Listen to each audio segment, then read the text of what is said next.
अरे कहाँ मर गई है तू? कितनी देर से तुझे आवाजें ही दे रही हूँ। क्या तुझे सुनाई नहीं देता? क्या बहरी हो गई है? वो अंदर से चिल्लाते हुए बाहर आई और मुझे देखते ही अपने पांव से एक ठोकर मारकर कहने लगी, क्या दिक्कत है तुझे? बहरी है? बात सुनने में तुझे दिक्कत हो रही है? चल जा, उठ, मेरे लिए एक गिलास पानी लेकर आ। गर्मी के मारे बुरा हाल हो रहा है। मैं उस वक्त आंगन की सफाई करने में व्यस्त थी। सौतेली माँ के इस तरह पांव से ठोकर मारने की वजह से मैं दूर जा गिरी। मैंने तुरंत उनसे कहा, ठीक है माँ, मैं पानी लेकर आती हूँ। मुझे आपकी आवाज सुनाई नहीं दी। मैं काम कर रही थी। मैं भागती हुई किचन में आई, जल्दी जल्दी गिलास में पानी भरा और लाकर उन्हें थमा दिया। मेरी नजरें झुकी हुई थीं और मेरा शरीर डर के मारे कांप रहा था। पानी पीकर उन्होंने गिलास मेरे मुंह पर मारा और कहा, चल जा, सफाई कर। न जाने कितनी देर लगाती है। जरा सा काम करने के लिए कह दो तो बस आसमान सर पर उठा लेती है। वो हमेशा की तरह मुझे हजारों बातें सुनाकर अंदर कमरे में आराम करने चली गईं। मैंने दुख भरी निगाहों से उन्हें एक बार देखा। ये तो अब रोज का तमाशा बन गया था। हर रोज किसी न किसी बात पर वो मुझे बेइज्जत करती और फिर बैठकर मेरा तमाशा देखती। ये सब करके उन्हें न जाने कौन सी खुशी मिलती थी। 2 दिन बाद उनके मायके वाले कुछ दिनों के लिए रहने आ रहे थे। उनके भाई भाभी जो दूसरे शहर में रहते थे, अब इस कब्जे में शिफ्ट हो रहे थे, इसलिए कुछ दिन हमारे घर में ही रुकने वाले थे। हालांकि हमारे घर में कुछ ऐसी जगह खास नहीं थी। 2 कमरों का बना हुआ ये छोटा सा घर हम 8 लोगों के लिए बहुत ही मुश्किल हो जाता था। पहले से ही घर में जगह काफी कम थी, ऊपर से अब वे लोग भी आ रहे थे, तो हम सब कहाँ पर रहेंगे? ये सोच सोच कर मैं परेशान हो रही थी। हालांकि मेरी सौतेली माँ के और भी रिश्तेदार थे। वे लोग चाहते तो वहां पर भी जा सकते थे, लेकिन वे लोग यहीं पर रहने आ रहे थे। सौतेली माँ ने मुझसे कहा था कि उनके आने से पहले पूरे घर की सफाई अच्छे से हो जानी चाहिए। अगर घर में एक मिट्टी का तिनका भी नजर आया तो तेरा बहुत बुरा हाल कर दूंगी। मैं इस सख्त गर्मी में बाहर काम कर रही थी। उसी वक्त अंदर से मेरी दादी की आवाज आई, विनीता, मुझे खाना दे दे, मुझे दवाई खानी है, कब से भूख लग रही है। मैंने दादी को वहीं से कहा, जी ठीक है, मैं पहले सफाई कर दूं, इसके बाद खाना बना दूंगी। लेकिन वे वहीं से चिल्लाकर कहने लगी, नहीं, सफाई बाद में करना, पहले मुझे खाना बना कर दे। तेरी माँ तो कुछ भी बोलती रहती है और तू चुपचाप मुंह बंद करके उसकी बात मानती है। मैं इस घर की बड़ी हूँ और तेरी इतनी हिम्मत कि तू मेरी बात को टालेगी। दादी भी सौतेली माँ से कोई कम नहीं थी और इसी वजह से उन दोनों की आपस में बिल्कुल भी नहीं बनती थी और उन दोनों की वजह से मैं पिसती रहती थी। अभी भी जब दादी मुझे खाना बनाने को कह रही थी तो सौतेली माँ तमतमाई हुई कमरे से बाहर आई और कहने लगी, पहले तू सफाई करेगी, उसके बाद इस बुढ़िया के लिए खाना बनाएगी। मैं तो उन दोनों के बीच में बिल्कुल फंसकर रह गई थी। दादी बाहर आ गई और सौतेली माँ से कहने लगी, तूने मुझे क्या समझ रखा है? ये सिर्फ तेरा घर है क्या? क्या यहाँ तेरा ही राज चलेगा? ये मेरा भी घर है और यहाँ पर सिर्फ मेरा ही हुक्म चलता है। जा, जाकर अंदर बैठ, जा, जो मैं कहूंगी वही होगा। वे दोनों आपस में जोर जोर से बहस करने लगी। हमारे घर की दीवारें छोटी थी, जरा सी आवाज भी आस पड़ोस में चली जाती थी। हमेशा की तरह जब दोनों ने बहस शुरू की तो आस पड़ोस की औरतें दीवारों से झांककर मुफ्त का शो देखने लगीं। मैंने बड़ी मुश्किल से दादी और सौतेली माँ को चुप करवाया और किसी न किसी तरह से उन्हें अंदर लेकर गई। ये करना मेरे लिए बहुत मुश्किल था, मेरे बस की बात नहीं थी, लेकिन इस वक्त घर पर मेरे अलावा कोई नहीं था, इसलिए उन्हें रोकना बहुत जरूरी था, वरना वे दोनों एक दूसरे को मारने पर उतर आती। मैं किचन में आकर जल्दी जल्दी दादी के लिए खाना बनाने लगी और फिर आंगन की सफाई करना शुरू कर दिया। अभी मुझे पूरे घर भर के कपड़े भी धोने थे। दोनों हमेशा मेरे लिए कोई न कोई मुश्किल खड़ी करती ही रहती थी। मेरी 3 सौतेली बहनें और भाई थे और मेरी बुआ भी हमारे साथ रहती थी। वो तलाकशुदा थी और हद से ज्यादा तेज जुबान की थी। उनकी जुबान के आगे तो हर कोई चुप हो जाता था, सभी उनसे दूर भागते थे। मेरे घर में मौजूद हर इंसान किसी न किसी तरह से मुझे तकलीफ पहुंचाने का जरिया बनता ही था। हम कस्बे में रहते थे और यहाँ टूटे फूटे मकान बने हुए थे। इन कच्चे पक्के मकानों में रहते हुए जिंदगी गुजारना हद से ज्यादा मुश्किल था। हमने घर में कुछ जानवर पाल रखे थे। मैं भैंसों का ध्यान भी रखती थी। उन्हें चारा डालना, उनकी सफाई करना, उनका दूध निकाल कर कस्बे में बेचना, ये सारा काम भी मेरे सिर पर ही रखा गया था। घर में मेरे अलावा कोई भी काम काज नहीं करता था। मेरे पिता एक मजदूर थे। उनकी बहुत मामूली सी कमाई होती थी जो मेरी सौतेली माँ अपने पास रखती थी। मेरा घर मेरी सौतेली माँ के हिसाब से ही चलता था। दादी शोर तो बहुत करती थी, लेकिन असलियत में दादी का कोई भी हुक्म यहाँ सुना नहीं जाता था। इसलिए दादी और बुआ और सौतेली माँ तीनों मुझ पर ही चिल्लाती और मुझ पर ही हुक्म चलाती थी। क्योंकि मैं कमजोर थी, कुछ कह नहीं सकती थी। खामोशी से मैं सबकी बात मान लेती थी। मेरी ये मजबूरी थी, वरना क्या पता ये लोग कब मुझे धक्के देकर इस घर से ही निकाल देते। मेरी माँ की जिंदगी में भी दादी और माँ की भी कभी नहीं बनी थी। दादी को माँ एक आंख नहीं भाती थी। जैसे तैसे मेरी माँ ने गुजारा किया था, लेकिन उनकी मौत के बाद मेरी जिंदगी अब और भी ज्यादा नरक बन गई थी। मैं सिर्फ 10 साल की थी जब मेरी माँ का देहांत हो गया था। मेरे पिता ने 2 महीने बाद ही दूसरी शादी कर ली थी। सौतेली माँ मुझ पर खूब जुल्म करती थी, यहाँ तक कि उसने मेरी पढ़ाई भी छुड़वा दी थी। पहले भी घर के सारे काम काज मैं ही करती थी, क्योंकि बुआ और दादी पूरा दिन बैठकर चारपाई तोड़ती थी और मुझसे काम करवाती थी। अब तो मेरे पिता के साथ सौतेली माँ भी मिल गई थी। सब लोग मिलकर मुझे खूब बेइज्जत करते थे और तकलीफें देते थे।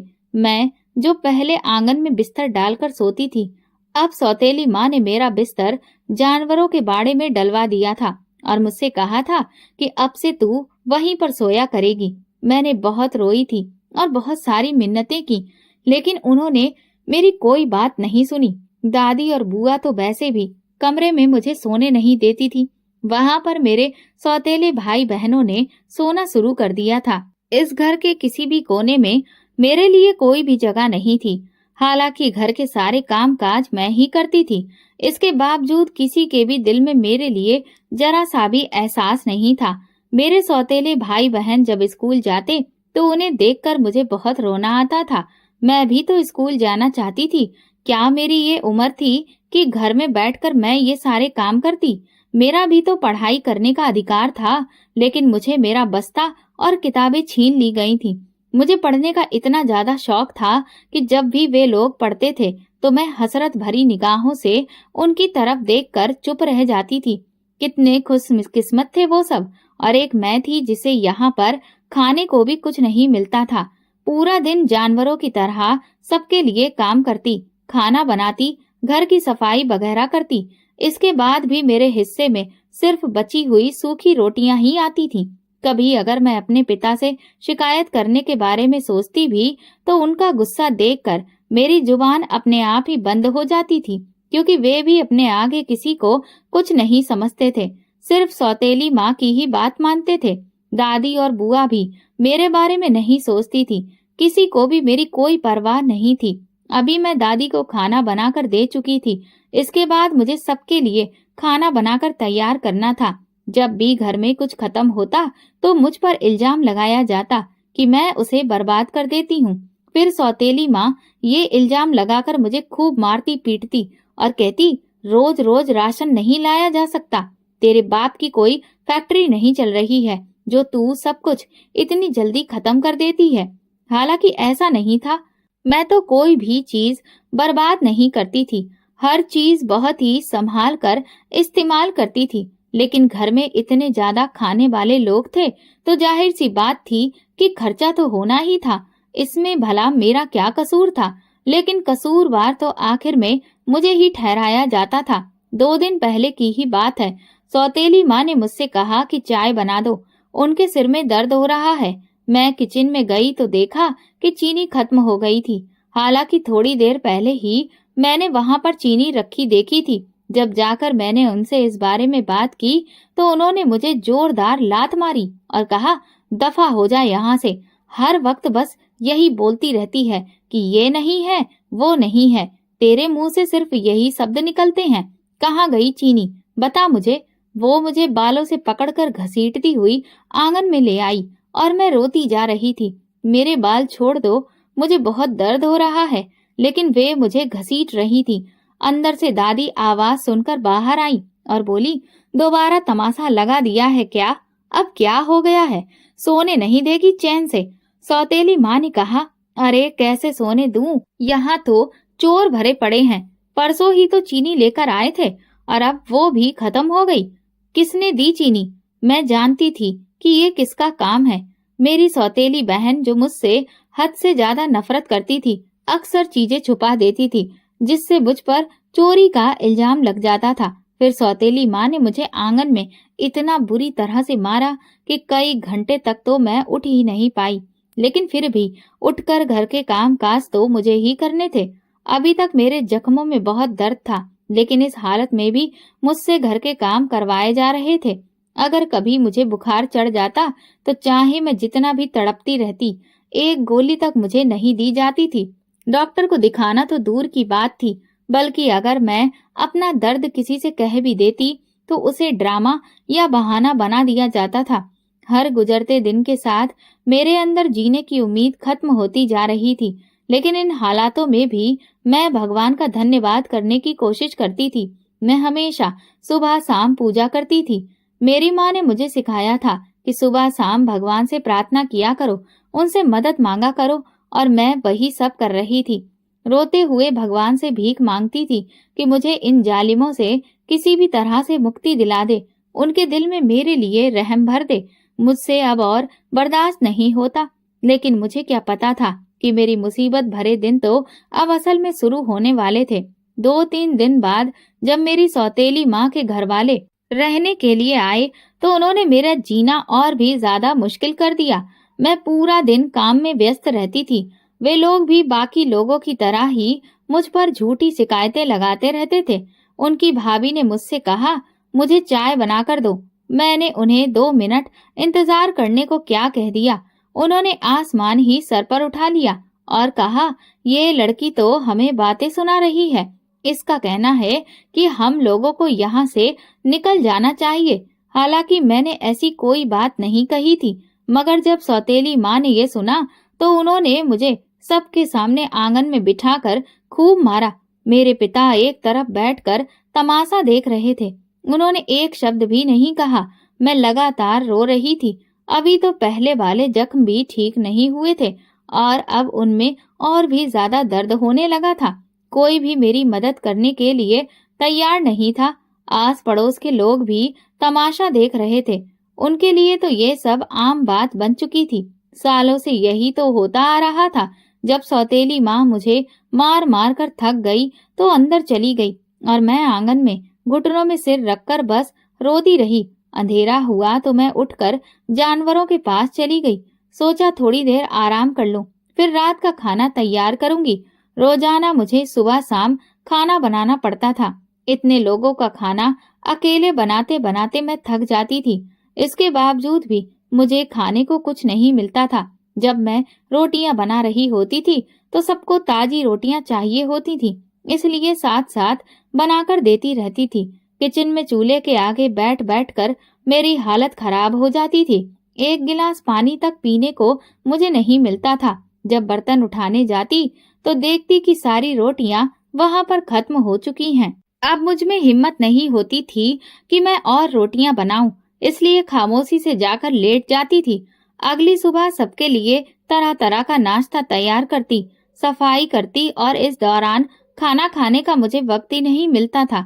जब दोपहर में मेरे लिए बची हुई रोटियां सौतेली माँ छुपा देती थी तो बाद में 2-3 दिन पुरानी सूखी रोटियां मुझे लाकर देती और कहती, ले ये खा ले। वो ऐसे बोलती जैसे कि मुझ पर कोई एहसान कर रही हो। एक दिन उसकी भाभी का एक सूट खराब हो गया। हालांकि मैंने उसे खराब नहीं किया था। सौतेली माँ ने मुझे वो धोने के लिए दिया, लेकिन ये नहीं बताया कि उसका रंग निकलता है। हालांकि मैंने उसे अलग रखा हुआ था क्योंकि मुझे डर था कि इसका रंग निकलेगा।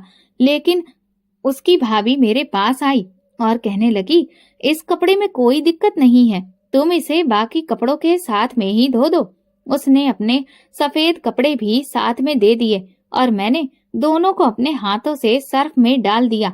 देखते ही देखते उसके सूट का रंग छूटने लगा और सफेद कपड़ा पूरा खराब हो गया। जब मैं कपड़े धोकर फैलाने गई तो देखा कि हालत बहुत ज्यादा खराब हो गई थी। वो यही तो चाहती थी कि कपड़ा खराब हो जाए ताकि मुझ पर इल्जाम लगाकर सबके सामने मेरी पिटाई करवा सके। उसने ऐसा ही किया।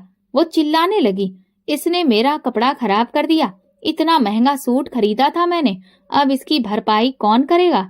उसने जानबूझकर ये सब किया है। इसे इतनी अकल नहीं कि हल्के रंग के कपड़ों को अलग धोया जाता है। वो और भी बातें कहने लगी। मैंने सोचा भी नहीं था कि वो इतना बड़ा तमाशा खड़ा करेगी। इतना अरसा हो गया था, लेकिन मैं लोगों की चालाकियों को समझ ही नहीं पाती थी। हर कोई मुझे इसी तरह से बेवकूफ बना देता था। एक बार फिर सौतेली माँ ने मुझे खूब मारा पीटा। वो बस यही काम ठीक से करती थी, लेकिन मेरे शरीर को अब तक उसकी मार की आदत नहीं हुई थी। हर बार वो बहुत ज्यादा मुझे दर्द होता था और मैं अकेले में बैठकर खूब रोती थी। जब तक वे लोग यहाँ पर रहे यही सब होता रहा। जाते जाते भी सौतेली माँ की भाभी मुझ पर इल्जाम लगाकर गई कि मैंने उसके जेवरात चोरी किए हैं। जब मेरे सामान की तलाशी ली गई तो कुछ भी नहीं मिला। बाद में जब पूरे घर को देखा गया तो पता चला कि वो तो मेरी सौतेली बहन ने चुराए थे, लेकिन इसका इल्जाम भी मुझ पर ही लगा दिया गया, ये कहकर कि मैंने जानबूझकर वो गहने वहां पर छुपा दिए होंगे ताकि अपनी सौतेली बहन को फंसा सकूं। हालांकि मैं इस बारे में कुछ भी नहीं जानती थी। सब लोग जानते थे कि मेरी सौतेली बहन की आदत कैसी है।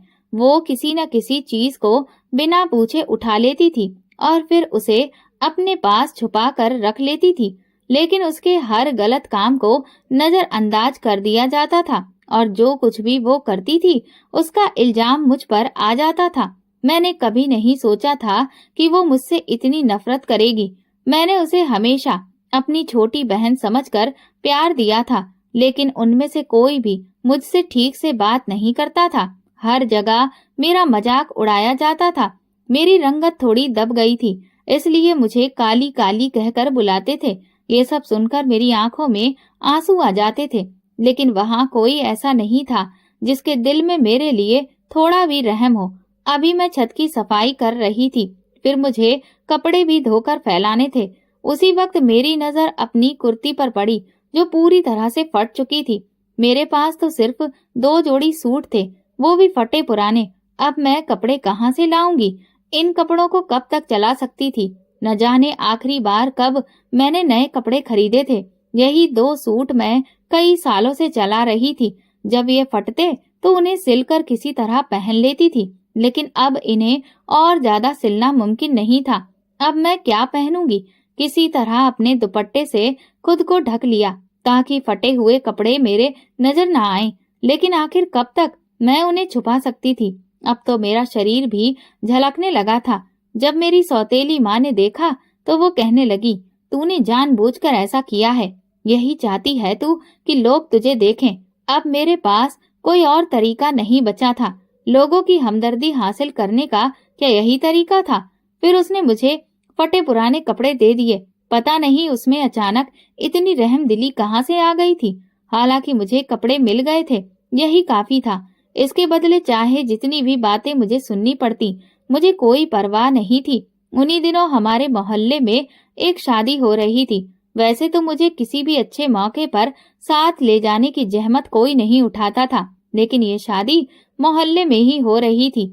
मैं जानती थी कि यहाँ जाने की इजाजत मुझे नहीं मिलेगी। जिस दिन शादी थी सब तैयार होकर चले गए। हमारे घर में जब भी कोई शादी होती थी, खाने पीने को लेकर कोई न कोई हंगामा जरूर होता था।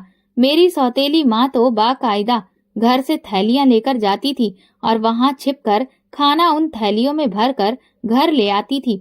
मुझे उसकी ये हरकतें बिल्कुल पसंद नहीं थी, लेकिन मैं क्या कह सकती थी? बस खामोश रह जाती थी। लेकिन इस बार जब शादी में जाने की बात आई तो दादी ने मुझसे कहा, तू भी तैयार हो जा। हर वक्त घर में बैठी रहती है, घर से निकलेगी नहीं तो तेरी शादी कैसे होगी? लोग तुझे देखेंगे तभी तो कोई तुझे पसंद करेगा। दादी की बात सही थी। मैंने तो अब तक अपनी जिंदगी में शादी के बारे में सोचा ही नहीं था। जब मेरी सौतेली माँ ने ये सुना तो कहने लगी, इससे कौन शादी करेगा? ना तो इसमें कोई गुण है और ना ही इसकी शकल अच्छी है। हालांकि दादी मुझे अपने साथ लेकर गई। मैं वही फटे पुराने कपड़े पहने हुए थी। जब वहां पहुंची तो मुझे बहुत ज्यादा सबसे कमतर महसूस होने लगा, क्योंकि वहां पर सबने बहुत अच्छे कपड़े पहने हुए थे सिवाय मेरे। सब लोग मुझे अजीब अजीब नजरों से देख रहे थे। ऐसा लग रहा था जैसे वे लोग मेरा मजाक उड़ा रहे हों। मैंने दादी से कहा कि मैं घर वापस चली जाती हूँ, लेकिन उन्होंने जबरदस्ती मुझे वहीं पर बैठा लिया। मुझे तो वहां ठीक से खाना भी नहीं खाया गया। रात को जब हम लोग घर वापस आए तो सौतेली माँ ने दादी से कहा, इस मनूस को वहां क्यों साथ ले गई थी? सब लोग हमारा मजाक उड़ा रहे थे। इसके कपड़े इस काबिल नहीं थे कि ये वहां जाती और जैसे भूखों की तरह वहां पर ये खाना खा रही थी, जैसे इसे कभी खाना दिया ही नहीं गया हो। हमारी नाक कटवा दी है इसने। दादी बोली, वैसे कौन सी तेरी मोहल्ले में इज्जत है जो तू इस तरह की बातें कर रही है? जाकर चुपचाप सो जा। मैं तो इसलिए इसे लेकर गई थी कि कब तक इसे घर में ऐसे बिठाए रखेंगे। ये हमारे सीने पर मूंग दलती रहेगी। कहीं इसका रिश्ता करके इसे भी यहाँ से चलता देते हैं। लेकिन तू इस काम में अड़ंगा डालने की कोशिश कर रही है, क्योंकि तुझे तो मुफ्त की नौकरानी जो मिल गई है। अगर ये चली गई तो घर का सारा काम तुझे करना पड़ेगा। यही सोच रही है ना? दादी और सौतेली माँ ने एक बार फिर से बहस शुरू कर दी थी। उनकी लड़ाई काफी देर तक चलती रही और जब दोनों लड़ झगड़ कर थक गईं तो मुझे देखकर कहने लगी, हमेशा तेरी वजह से ही झगड़ा होता है। किसी मनहूस की तरह है तू। हम लोगों के झगड़े करवाती रहती है। मैं बस चुपचाप खड़ी रह गई। अपनी मर्जी से वो लोग लड़ाई करती हैं और फिर मुझ पर इल्जाम लगा देती हैं कि मेरी वजह से झगड़ा हुआ। मेरी सौतेली बहन जो खूब सारा मेकअप करके शादी में गई थी, अपने कमरे में लेटी हुई उन दोनों की लड़ाई सुन रही थी। जब दादी अंदर चली गई तो वो बाहर आई और अपनी माँ से कहने लगी, माँ चलो अंदर चलकर लेट जाओ, परेशान मत हो। ये और दादी तो बस सपने ही देखते रह जाएंगे। इस काली से तो कस्बे का कोई भी लड़का शादी नहीं करेगा। आप फिक्र मत करो, ये यहीं कुंवारी बैठी रहेगी। उसके ऐसा कहने पर मेरी आंखों में आंसू आ गए। वो हमेशा मेरा दिल तोड़ देती थी। हमेशा इसी तरह की बातें करती थी कि मैं कई दिनों तक अंदर ही अंदर सुलगती रहती थी। वो अपनी जुबान से मुझे तीर मारने में कभी भी बाज नहीं आती थी। किसी न किसी बात को लेकर वो मेरी बेइज्जती करती रहती थी। उसकी बहुत सी सहेलियां थीं। वो बाहर घूमने भी जाती थी, लेकिन मुझे कहीं जाने की इजाजत नहीं थी, ना ही किसी से दोस्ती करने की। मेरी जिंदगी तो बस घर के कामों और घर के लोगों के हाथों बेइज्जत होने में ही बीत रही थी। कभी कभी मेरा भी दिल करता था कि मैं कहीं बाहर जाऊं, लोगों से हंसूं, बोलूं, बाजार जाकर अपनी पसंद की चीज खरीदूं, लेकिन ये सब करने का हक मेरे पास बिल्कुल नहीं था। मैं अपनी किसी भी खुशी का इंतजार भी नहीं कर सकती थी। होली दिवाली पर भी कोई मेरे बारे में नहीं सोचता था। मुझे सिर्फ तकलीफ ही मिलती थी। होली वाले दिन सब लोग रिश्तेदारों के यहाँ मिलने जाते थे, लेकिन मैं घर पर बैठकर घर के कामों में ही लगी रहती थी। कभी कोई मुझसे ये तक नहीं पूछता था कि मुझे किसी चीज की जरूरत है या नहीं। सबसे ज्यादा तकलीफ तो मुझे इस बात की होती थी कि मेरे पिता ये सब देखते हुए भी अनजान बने रहते थे। एक बार भी उन्होंने मेरे हक में एक शब्द तक नहीं कहा। हालांकि रोज उनके सामने ये लोग मुझे मारते पीटते थे। इसके बावजूद उनका दिल कभी नहीं पसीजता था। वे बस एक तरफ चुपचाप बैठे ये सब देखते रहते थे। उन्हें कोई फर्क नहीं पड़ता था। मैं उनकी सगी बेटी थी, फिर भी वे मेरे साथ होने वाले इस बुरे सलूक पर खामोश रहते थे। उनकी ये खामोशी सबको बढ़ावा देती थी। खैर, वक्त इसी तरह से गुजरता गया। काफी साल हो गए। अब मैं 22 साल की हो चुकी थी। हमारे यहाँ 17-18 साल की उम्र में ही लड़कियों की शादी कर दी जाती थी, लेकिन अब तक मेरे लिए कोई रिश्ता नहीं देखा गया था। वैसे भी मैंने कभी कोई उम्मीद नहीं की थी कि कोई मेरे बारे में सोचेगा। लेकिन फिर एक दिन अचानक न जाने ऐसा क्या हुआ कि सबको मेरी शादी की फिक्र हो गई। एक दिन मेरी सौतेली माँ भागती हुई खुशी खुशी घर वापस आई और काफी देर तक कमरे में बैठकर दादी और बुआ से बातचीत करती रही। उनके बीच ऐसा लगाव मैंने पहले कभी नहीं देखा था। खैर, मैंने इसे नजरअंदाज कर दिया। लेकिन फिर उसी शाम सौतेली माँ ने मुझे बुलाया और कहा, हम तुझे सारी जिंदगी अपने सिर पर थोड़ी बिठाकर रखेंगे। तेरी शादी की उम्र हो चुकी है। लोग भी बातें कर रहे हैं कि अब तक हमने तेरा रिश्ता क्यों नहीं किया। इसीलिए हमने फैसला किया है कि तेरा रिश्ता कर दिया जाए। जब सौतेली माँ ने मुझे बुलाकर ये सब कहा तो मुझे लगा कि कमरे की छत ही मेरे सिर पर आ गिरी हो। मेरी जिंदगी का इतना बड़ा फैसला इस तरह से अचानक हो जाएगा, मैंने सोचा भी नहीं था। मुझे पूरा यकीन था कि इन लोगों ने पहले ही कोई रिश्ता तय कर लिया होगा। सब कुछ तय करने के बाद ही अब वो मुझे बता रहे थे, जैसे ये मेरी जिंदगी नहीं बल्कि किसी फिल्म की कहानी हो। इस तरह की बातें की जा रही थी जैसे मैं कोई पत्थर हूँ या कोई बेजान चीज जो अपने बारे में कुछ भी सोच ही नहीं सकती। मेरी दादी ने कहा, हमने तुम्हारी शादी एक बूढ़े आदमी से तय कर दी है। वो काफी अच्छा आदमी है, उसके पास पैसे की कोई कमी नहीं है। अरे शुक्र मनाओ कि हमने इतनी अच्छी जगह तुम्हारा रिश्ता करवाया है, वरना तुमसे कौन शादी करता।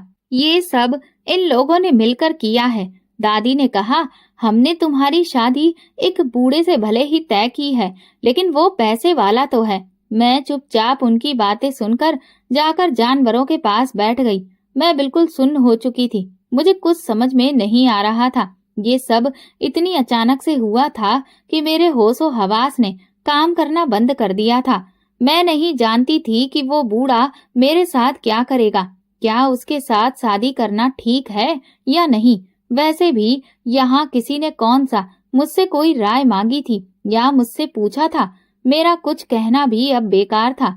लेकिन मुझे बहुत ज्यादा डर भी लग रहा था। मैंने लोगों से सुन रखा था कि बड़ी उम्र के लोगों से अगर शादी करो तो वे बहुत बुरी तरह से पेश आते हैं, और उस बूढ़े आदमी को तो मैं बिल्कुल भी नहीं जानती थी। अगर उसने मुझ पर शक किया और वैसे ही पेश आया जैसे यहाँ सब लोग मुझसे पेश आते हैं, तो मेरी जिंदगी तो बर्बाद होकर रह जाएगी। मैंने सोचा कि एक बार अपनी सौतेली माँ से इस बारे में बात करती हूँ कि वो मेरी यहाँ शादी ना करवाएं। हो सकता है उनके दिल में मेरे लिए थोड़ा सा रहम आ जाए और वे मेरी बात मान जाएं। एक बार कोशिश करने में कोई बुराई नहीं है। यही सोचकर मैं अगले दिन हिम्मत करके उनसे बात करने गई। मैंने कहा, मुझे आपसे एक बहुत ही जरूरी बात करनी है। वो गुस्से में बैठी हुई थी। मुझे डर भी लग रहा था, लेकिन मुझे बात तो करनी ही थी। जब मैंने कहा कि मैं ये शादी नहीं करना चाहती हूँ, आप इस शादी से इनकार कर दें, तो वो गुस्से से उठी और मुझे इतनी जोर से थप्पड़ मारा कि मैं आंगन में जाकर मुंह के बल गिर गई। उन्होंने कहा, तेरी इतनी हिम्मत कि तू मेरी बात को मानने से इनकार करे। इस शोर की आवाज को सुनकर सब लोग वहां जमा हो गए। दादी ने पूछा, अब क्या मुसीबत हो गई है जो तू दिन दहाड़े इस तरह इसे मारने पीटने लगी है। बताएगी कि क्या मामला है। सौतेली माँ बोली, अरे मामला क्या है, ये सब तो यही बताएगी। इसकी जुबान बहुत ज्यादा चलने लगी है। ये कह रही है कि ये शादी नहीं करेगी। ये सुनकर दादी ने भी मुझे एक ठोकर मारी और कहा, क्यों री, तेरे अंदर इतनी हिम्मत आ गई कि हमारे फैसले से इनकार करेगी। ये फैसला हम सबने मिलकर किया है। तू होती कौन है इससे इनकार करने वाली। मैंने तो सोचा भी नहीं था कि इस समय ये लोग एक साथ शामिल होंगे। वैसे तो किसी भी बात में एक दूसरे का ये कभी साथ नहीं देते थे, तो इस बात में ये कैसे शामिल हो गए। जरूर दाल में कुछ काला है। कोई तो मकसद होगा इन सब का। बिना अपने फायदे के तो ये लोग कुछ भी नहीं करते। मेरे इनकार ने उन सबको भड़का दिया था। सौतेली माँ कहने लगी, क्यों, तेरा चक्कर किसी और के साथ चल रहा है ना, जो तू शादी से इनकार कर रही है। मेरे पिता जो उसी वक्त काम से थके हारे घर वापस आए थे, दरवाजे से अंदर दाखिल होते ही जैसे ही उन्होंने सौतेली माँ के मुंह से निकले ये शब्द सुने, तो दौड़ते हुए मेरी तरफ आए और कहने लगे, किसके साथ नैन मटक्का कर रही है, बता मुझे, मैं तेरी खाल उधेड़ कर रख दूंगा, जल्दी बता। ये कहकर वो मुझे जोर जोर से मारने लगे। मैंने अपने पिता से कहा ऐसी कोई बात नहीं है, मैंने ऐसा कुछ भी नहीं किया है। मेरी बात का यकीन क्यों नहीं कर रहे हैं आप लोग? मुझे बस उस बूढ़े आदमी से शादी नहीं करनी है। सब मिलकर मुझे मारने लगे, यहाँ तक कि मैं उनके जुल्म सहते सहते बिल्कुल बेहोश हो गई। मेरे एक इनकार ने उन सबको इतना ज्यादा पागल कर दिया था और इतना गुस्सा दिला दिया था कि इसके पीछे जरूर कोई बड़ी बात होगी। सब परेशान नजर आ रहे थे। वैसे भी उन्हें कौन सा मेरी भलाई की फिक्र थी, लेकिन अब मुझे वो वजह जाननी थी जिससे वे मेरी शादी उस बूढ़े आदमी से करवाने के लिए इतनी जी तोड़ कोशिश कर रहे थे। आखिर ऐसी क्या वजह थी? और फिर 2-3 दिन के बाद मुझ पर ये राज भी खुल गया कि वे लोग इस शादी के लिए इतनी कोशिश क्यों कर रहे थे। दरअसल उस बूढ़े के नाम पर कुछ जमीन थी और उसका कोई वारिस नहीं था। जब सौतेली माँ को उस बूढ़े के बारे में पता चला तो वो उसके पास गई और उससे कहा, अगर तुम ये जमीन हमारे नाम पर कर दो तो हम अपनी जवान लड़की की शादी तुम्हारे साथ कर देंगे। वो बूढ़ा ये सुनकर काफी ज्यादा खुश हो गया। वैसे भी इस बुढ़ापे में उसे उस जमीन का करना ही क्या था, इसीलिए उसने हामी भर दी। मैं चाहे जैसे भी हाल में रहूं, इससे किसी को क्या लेना देना। इससे ज्यादा मुझे कुछ भी पता नहीं चल सका था। बाहर शादी की तैयारियां कर ली गई थीं और अगले हफ्ते ही मेरी शादी का दिन तय कर दिया गया। मुझे कुछ भी समझ में नहीं आ रहा था। मैं अभी शादी के हक में नहीं थी, लेकिन यहाँ मेरी बात को कौन सी अहमियत दी जा रही थी, इसीलिए जबरदस्ती ही सही मुझे दुल्हन बनाकर बिठा दिया गया। वो बूढ़ा कुछ लोगों के साथ आया और मेरी शादी उससे कर दी गई। मुझे बहुत डर लग रहा था। उसी दिन मेरी विदाई कर दी गई। वो मुझे साथ लेकर दूर दराज एक झोपड़ी में आ गया। मैं हैरान रह गई कि इतनी ज्यादा जमीन का मालिक इस मामूली सी झोपड़ी में रहता है। जब मैं विदा होकर आई तो मेरे साथ घर से कोई भी नहीं आया था। उन लोगों ने ये कहकर मुझे विदा किया कि अब दोबारा पलटकर कभी भी इस घर में कदम मत रखना, हम तुम्हारी शक्ल भी नहीं देखना चाहते हैं। वो बहुत खुश थे कि उन्हें अब जमीन मिल गई थी। मुझे कुछ भी समझ में नहीं आ रहा था कि ये क्या हो रहा है, मुझे किसके हाथों में सौंप दिया गया है। इस बात से मैं पूरी तरह से अनजान थी। मैं, जिसने बाहर की दुनिया कभी नहीं देखी थी, ये नहीं जानती थी कि बाहर किस तरह के लोग होते हैं। अब यहाँ आकर मैं परेशान हो रही थी। उस बूढ़े ने मुझसे कहा, तुम यहाँ रुको, मैं कुछ देर में आता हूँ, यहाँ से हिलना मत। वो बहुत गुस्से में बात कर रहा था। हालांकि अभी तो हमारी शादी हुई थी, लेकिन मैं समझ गई थी कि ये भी मेरी सौतेली माँ और दादी की तरह मुझ पर जुल्म करेगा। मैं बहुत डर गई। जैसे ही वो झोपड़ी से निकला, मैं तुरंत भगवान से प्रार्थना करने के लिए खड़ी हो गई और रो रो कर दुआ करने लगी। हे भगवान, मुझे इस आदमी से बचा लो। या तो मुझे यहाँ से सही सलामत बाहर निकाल दो या फिर मुझे मौत दे दो। मैं हाथ जोड़कर लगातार रोए जा रही थी। इतने सालों से अपने घर वालों के जुल्म सहकर अब मुझ में और हिम्मत नहीं बची थी कि मैं और किसी के जुल्म सह सकूं। प्रार्थना करते करते और रोते रोते मैं वहीं पर सो गई। मेरी जिंदगी मुझे किसी ऐसे मोड़ पर ले आई थी जहां से आगे क्या होगा इसका मुझे कोई अंदाजा नहीं था। मुझे सोए हुए काफी देर हो गई थी। जब मेरी आंख खुली तो मैंने देखा कि चारों तरफ गहरा अंधेरा था। मुझे कुछ भी ठीक से नजर नहीं आ रहा था। मैंने जोर जोर से चिल्लाना शुरू कर दिया, क्या कोई है? मेरी आवाज सुनाई दे रही है या नहीं? मैं लगातार चिल्लाए जा रही थी। उसी वक्त दरवाजा खुलने की आवाज आई। मुझे हैरत हुई क्योंकि मैं तो किसी झोपड़ी में सोई थी, वहां तो कोई दरवाजा नहीं था। फिर ये कौन सी जगह थी? मेरा हाथ किसी सख्त चीज से टकराया। अंधेरे में महसूस हुआ कि ये एक दीवार है। मैं दोबारा से चिल्लाई, ये कौन सी जगह है? तुम कौन हो? मुझे कहाँ लेकर आए हो? लेकिन जो कोई भी वहां पर था वो कोई जवाब नहीं दे रहा था।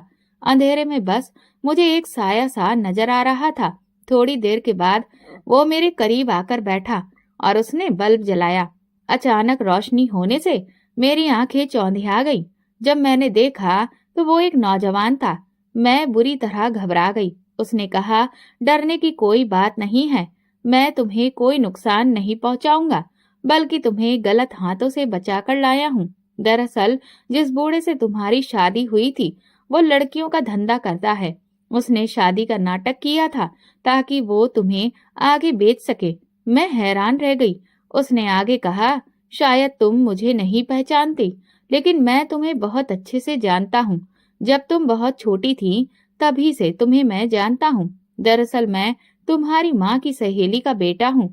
जब तुम्हारी माँ का देहांत हुआ तो तुम्हारे पिता ने हमसे रिश्ता तोड़ दिया। यहाँ तक कि उन्होंने तुम्हें तुम्हारे ननिहाल के रिश्तेदारों से भी नहीं मिलने दिया। मैं और मेरी माँ हमेशा इसी चिंता में रहते थे कि तुम ठीक हो या नहीं। हमें इधर उधर से तुम्हारी खबर मिलती थी कि तुम्हारी सौतेली माँ और घरवाले तुम पर बहुत जुल्म करते हैं। जैसे जैसे मैं बड़ा होता गया, मेरी माँ ने मुझसे वादा लिया कि मैं हमेशा तुम्हारा ध्यान रखूंगा।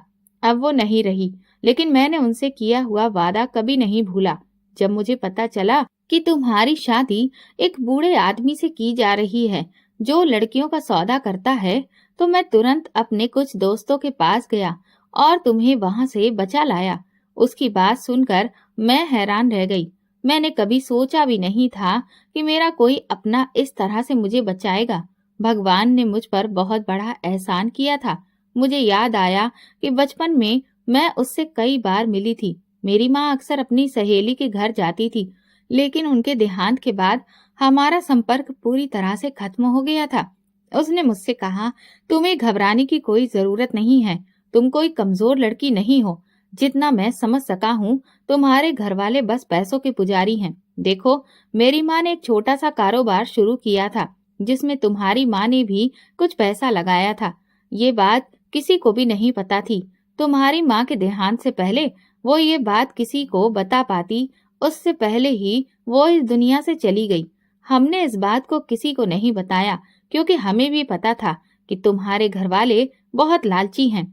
अगर उन्हें इस बारे में पता चल जाता तो वे जबरदस्ती इस कारोबार का कुछ हिस्सा अपने नाम करवा लेते और तुम्हें कुछ भी नहीं मिलता, जबकि असल में इस कारोबार में तुम्हारा भी हिस्सा है।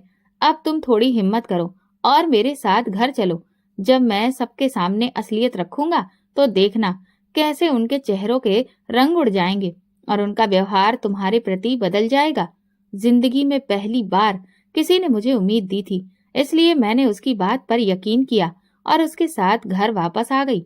जैसे ही सौतेली माँ ने मुझे देखा, वो कहने लगी, हमने तुझे मना किया था ना, यहाँ मत आना। फिर तेरे अंदर इतनी हिम्मत कैसे हुई? मेरे दोस्त ने उन्हें सब कुछ बता दिया और उस बूढ़े को पुलिस के हाथों पकड़वा भी दिया। मेरा उससे तलाक हो गया। जब मेरे घर वालों को पता चला कि मैं अब इतने बड़े कारोबार की अकेली मालकिन बन गई हूँ, तो जैसा मेरे दोस्त ने कहा था वैसा ही हुआ। उनके चेहरे के रंग बदल गए और उनका व्यवहार भी, लेकिन अब मैं उनका असली चेहरा देख चुकी थी, इसलिए मैंने उन सबको छोड़ दिया और अपनी माँ की सहेली के घर आ गई। अब वो भी इस दुनिया में नहीं थी, लेकिन उनका बेटा और उनके पति वहां थे। उनके साथ मेरा समय बहुत अच्छा बीतने लगा। कुछ समय के बाद मेरे दोस्त के पिता ने मेरी शादी अपने बेटे से करवा दी। अब मैं अपनी माँ की सहेली के बेटे के साथ बहुत खुशहाल और अच्छी जिंदगी जी रही हूँ। दोस्तों, अगर आपको हमारी कहानी पसंद आई हो तो कमेंट करके जरूर बताइए। वीडियो को लाइक करें और ज्यादा से ज्यादा शेयर करें। अगर आप चैनल पर नए हैं तो सब्सक्राइब जरूर करें और नोटिफिकेशन बेल को दबाएं ताकि अगली अपडेट सबसे पहले आपको मिले। धन्यवाद।